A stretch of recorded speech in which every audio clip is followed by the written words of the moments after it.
Hello my dear friends, welcome to let's start. मैं हूँ आफरीन कुलसूम। आज हम ईवीएस का थर्ड प्रैक्टिस सेट सॉल्व करेंगे। इससे पहले हम 2 प्रैक्टिस सेट सॉल्व कर चुके हैं। अगर ये वीडियो आपको हेल्पफुल लगता है इसे लाइक और शेयर ज़रूर कीजिए। साथ ही चैनल को सब्सक्राइब कीजिए और बेल आइकन को भी दबा लीजिए। ठीक, चलिए इस प्रैक्टिस सेट को सॉल्व करते हैं। पहला क्वेश्चन है, पर्यावरण की कक्षा में बच्चों के पर्यावरण संबंधी ज्ञान की परख के लिए क्या करना बेहतर होगा। पर्यावरण की कक्षा में बच्चों के पर्यावरण संबंधी ज्ञान की परख के लिए क्या करना बेहतर होगा। ऑप्शन ए है पर्यावरण प्रदूषण के अवधारणाओं के बारे में प्रश्न पूछना। ऑप्शन बी है जल, भूमि, हवा इत्यादि तथा इनकी उपयोगिता पर प्रश्न पूछना। ऑप्शन सी है बच्चों को पर्यावरण पर निबंध लिखने को कहना। ऑप्शन डी बच्चों को पर्यावरण की समझ नहीं होती तो उन्हें कुछ नहीं पूछना चाहिए। इसमें कौन सा ऑप्शन सही हो सकता है। पर्यावरण की कक्षा, उसमें देखना है कि बच्चों को पर्यावरण की कितनी समझ है, कितनी ज्ञान है, तो उसको परख के लिए क्या करना ज़्यादा बेहतर होगा। इसमें आपका बी वाला ऑप्शन एकदम सही हो जाएगा। पर्यावरण प्रदूषण अवधारणा के बारे में, पर्यावरण प्रदूषण बच्चों के लिए थोड़ी बड़ी चीज़ हो गई क्योंकि बच्चे प्राथमिक स्तर के हैं। ठीक, तो पर्यावरण प्रदूषण के बारे में वो ज़्यादा नहीं बता पाएंगे, लेकिन जल, भूमि, हवा ये सब चीज़ें छोटी छोटी चीज़ें हैं। ठीक है, जल वो पानी का डेली यूज़ कर रहे हैं तो जल के बारे में थोड़ा बता लेंगे, भूमि के बारे में थोड़ा बता लेंगे, हवा के बारे में महसूस कर रहे हैं, ठीक है, वो उस बारे में बता लेंगे। तो छोटे छोटे सामान्य प्रश्न पूछेंगे उनसे, उनकी उपयोगिता की क्या है, कैसे वो यूज़ करते हैं पानी को डेली लाइफ में, क्या है उनके लाइफ में इसकी इंपॉर्टेंस, तो इसकी उपयोगिता पर प्रश्न पूछेंगे तो वे बहुत आसानी से वो बता लेंगे। तो ऑप्शन बी इसमें सही हो जाएगा। नेक्स्ट बात करते हैं, पर्यावरण भाषाई विकास में किस प्रकार सहायक है। पर्यावरण भाषाई विकास में किस प्रकार सहायक है। ऑप्शन ए है अनुकरण द्वारा भाषाई विकास होता है, विभिन्न क्रियाकलाप व सामग्रियां पर्यावरण की उपलब्ध कराता है। ऑप्शन बी है पर्यावरण की कोई भूमिका भाषाई विकास में नहीं होती। ऑप्शन सी है बालक का भाषाई विकास केवल परिवार व शिक्षकों की भूमिका होती है। ऑप्शन डी उपरोक्त में से कोई नहीं। इसमें कौन सा ऑप्शन सही हो सकता है। इसमें आपका ए ऑप्शन एकदम सही है। अनुकरण द्वारा भाषाई विकास होता है, विभिन्न क्रियाकलाप व सामग्रियां पर्यावरण ही उपलब्ध कराता है। इसमें ए ऑप्शन एकदम सही हो जाएगा। अब बी, सी, डी ऑप्शन क्यों सही नहीं होगा, चलिए इसको देख लेते हैं। पर्यावरण की कोई भूमिका भाषाई विकास में नहीं होती तो इसलिए एकदम गलत है। पर्यावरण की विशेष भूमिका होती है। ठीक है, हमारे अगल बगल हमारे आसपास की चीज़ों को देखकर ही बच्चा चीज़ों को देखता है और समझता है और उसका भाषा का विकास होता है ना। ऑप्शन सी कहता है भाषाई विकास केवल परिवार और शिक्षक। केवल परिवार और शिक्षक कैसे हो सकते हैं, उसके आसपास तो बहुत सी चीज़ें हो गई, इन्वायरमेंट तो बहुत बड़ा होता है। सिर्फ परिवार केवल है ना, एक पक्षी को दर्शा रहा है तो केवल परिवार और शिक्षक, इसलिए गलत हो जाएगा, केवल है इसमें। ऑप्शन डी उपरोक्त में से कोई नहीं, तो ये तो अपने आप गलत हो जाएगा, तो आपका ये ऑप्शन इसमें एकदम सही हो जाएगा। नेक्स्ट आगे बात करें, प्रश्न उत्तर तकनीक पर्यावरण अध्ययन के शिक्षण में काफ़ी प्रभावी हो सकती है क्योंकि ये डॉट डॉट सुनिश्चित करती है। ऑप्शन ए है अधिक अनुशासित कक्षा। ऑप्शन बी है पर्यावरण परीक्षा को बेहतर तरीके से करने संबंधी विद्यार्थियों की योग्यता। ऑप्शन सी है शिक्षार्थी द्वारा सक्रिय सहभागिता।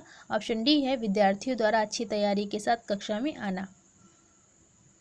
इसमें कौन सा ऑप्शन सही हो जाएगा।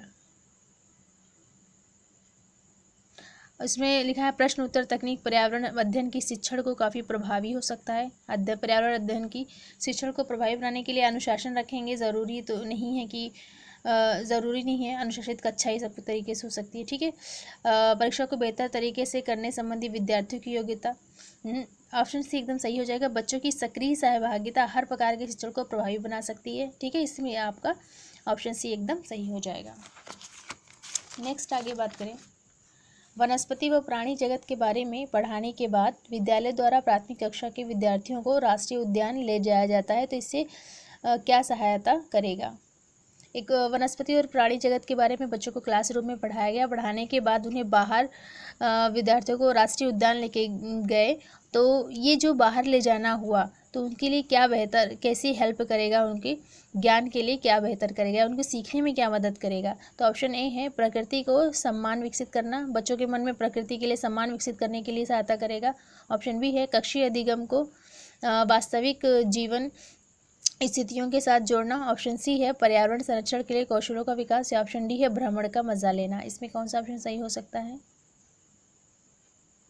इसमें आपका बी वाला ऑप्शन एकदम सही हो जाएगा, क्योंकि बच्चे क्लास में पढ़ने के बाद वो बाहर गए है ना, तो राष्ट्रीय कक्षीय अधिगम, कक्षा के अधिगम, क्लास में पढ़ा उन्होंने प्राणी जगत और वनस्पति जगत के बारे में, क्लास में पढ़ा सीखा, उसको वास्तविक जीवन फिर बाहर लेके गए तो उसको वास्तविक जीवन के साथ क्या जोड़ दिया गया है, तो वास्तविक जीवन स्थितियों के साथ जोड़ने में वो सहायता करेगा। ऑप्शन बी एकदम सही हो जाएगा।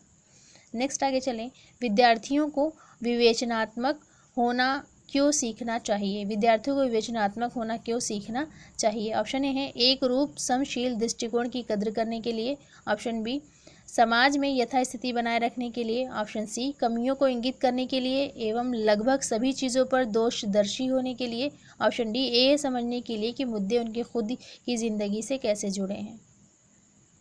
इसमें कौन सा सही हो सकता है? विद्यार्थियों को विवेचनात्मक क्यों होना चाहिए? एक रूप समशील दृष्टिकोण को कद्र करने के लिए, एक रूप एकांकी चीज़ को दर्शा रहा है इसलिए ये गलत हो जाएगा, एक रूप बिल्कुल भी नहीं। समाज में यथास्थिति को बनाए रखने के लिए, समाज में जो स्थिति बनी हुई है उसको बनाए रखने के लिए उसे भी विवेचनात्मक होना होगा। कमियों को इंगित करने के लिए कि वो लगभग सभी चीज़ों पर दोषदर्शी होने के लिए, कभी भी सिर्फ एक पक्ष को ही दोषदर्शी कि हर चीज़ में दोष हैं तो किसी चीज़ पे गुण भी होंगे, है ना, तो ये भी क्या कर रहा है, एक ही चीज़ को वो दर्शा रहा है, एक पक्ष ही है, एक पक्ष को ही दर्शा रहा है, तो ये इसलिए ऑप्शन गलत हो जाएगा। ऑप्शन डी आपका एकदम सही हो जाएगा, ये समझने के लिए कि मुद्दे उनकी खुद की ज़िंदगी से कैसे जुड़े हैं, इसलिए आपका ऑप्शन डी एकदम सही हो जाएगा। तो विद्यार्थी को विवेचनात्मक होना इसलिए सीखना चाहिए कि वो ये जान सके जो मुद्दे हैं उनकी खुद की ज़िंदगी से कैसे जुड़े हैं, इसलिए उन्हें विवेचनात्मक होना चाहिए। आगे देखते हैं, पर्यावरण अध्ययन में एक अच्छे दत्त कार्य का मुख्य लक्ष्य होना चाहिए। पर्यावरण अध्ययन में एक अच्छे दत्त कार्य का मुख्य लक्ष्य होना चाहिए। ऑप्शन ए है अधिगम विस्तार के अवसर उपलब्ध कराना, ऑप्शन बी है समय का बेहतर उपयोग सुनिश्चित करना, ऑप्शन सी है प्रभावी अधिगम हेतु पाठ को दोहराना, ऑप्शन डी है विद्यार्थियों को अनुशासन बनाए रखना। दत्त कार्य की बात हो रही है, प्रैक्टिकल करने की बात हो रही है, तो इसमें आपका ए वाला ऑप्शन एकदम सही हो जाएगा, क्योंकि पर्यावरण अध्ययन में जब बच्चे क्या करते हैं उनको बार बार अवसर उपलब्ध कराए जाते हैं प्रैक्टिकल करने के लिए, वो प्रैक्टिकल करते हैं, क्रियाविधि करते हैं, ठीक है, तो अगर उनको उपलब्ध कराया जाए यही मुख्य लक्ष्य उसका होता है, ठीक है, अवसर उपलब्ध कराना, यही आपका एकदम राइट आंसर हो जाएगा। लास्ट क्वेश्चन है, डिसलेक्सिया समस्या है, डिसलेक्सिया एक बीमारी है, यह समस्या है किससे जुड़ी हुई है? ऑप्शन ए है बोलने से, ऑप्शन बी है सुनने से, ऑप्शन सी है पढ़ने से, ऑप्शन डी है बोलने और सुनने से। इसमें कौन सा आंसर सही होगा? इसमें आपका सी वाला ऑप्शन एकदम सही हो जाए, डिसलेक्सिया पढ़ने से संबंधित है। तो ये रहे आपका प्रैक्टिस सेट पेपर, हमने सॉल्व किया इसे और समझा कि किस वजह से कोई आंसर किस तरह सही होता है, हम इसको आसानी से किस तरह निकालें, क्योंकि हम उसको ज़्यादातर देखेंगे कि बच्चों को क्या चीज़ आसानी रहेगी। अगर ये सोचते हुए बच्चों की एज को माइंड में रखते हुए अगर हम आंसर निकालने की कोशिश करें तो बहुत ईजिली हम पेडागोजी सॉल्व कर लेंगे, ठीक है। नेक्स्ट टाइम आते हैं नेक्स्ट वीडियो के साथ और नए टॉपिक के साथ, तब तक के लिए bye bye and take care.